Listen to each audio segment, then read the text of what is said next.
Izy koa anao tia palava fagneva. Izy koa anao tia patevigny fagneva. Itoe solution efficace testée approuvée par l'État.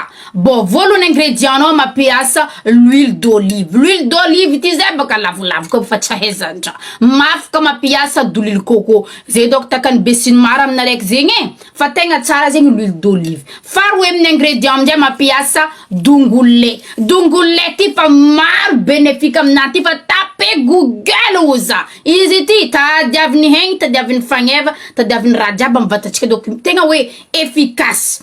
Après amizay fahatelo ingrédient raiky ty tegna hoe masiro mampatevigny fagneva, mampatsara fagneva, brillant fagneva. Raha jiaby agnatin'izy ty e. Tape Google e. Agny magnazava izy bebe kokoa fa za nyanko agnazava zegny amin'ny anty manjary karaha fa dictionnaire magnazava raha za tsy navita za tsy raha ifenao par mois.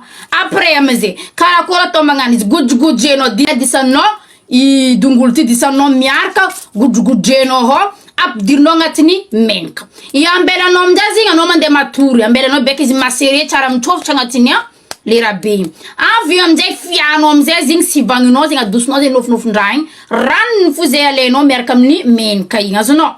Igny amizay godrogodrenao agnatiny fagnevanao. Au moment anao mampiasa zo zegny, au moment anao andeha anasa fagneva. Ataonao manasa fagneva zegny 1 ou 2 fois par semaine. Izy koa 1 fois par semaine anao manasa fagneva. Ataonao izy koa 2 fois par semaine anao manasa fagneva. Ataonao zegny manasa fagneva tsy atao tous les jours raha fambarako sandry. Igny amizay masenao kokondoanao. Masenao beka izy bien pénétré. Izy koa mety ataonao sachet mitsy fognosinao beka izy bien pénétré amin'ny racine amin'ny kokondoa beka mba mi-booster tsara le fagneva matsito kely kara volontseliky io amizay ataonao zegny tsaratsara kokoa point fa izy zay misy fofony kay koa tsy zakanao mampiasa après shampoing mba tsy miagressé loatra le fagnevanao na koa shampoing doux mba tsy le mafy be igny zegny ampiasainao mazava donc teny gasy fa tsaratsara aminany izy io tsy atao shampoing fa izy kobagninao rano igny ambelanao io ataonao dodo zay raha tianao tao fagnevanao je m'en fous fa karanjegny.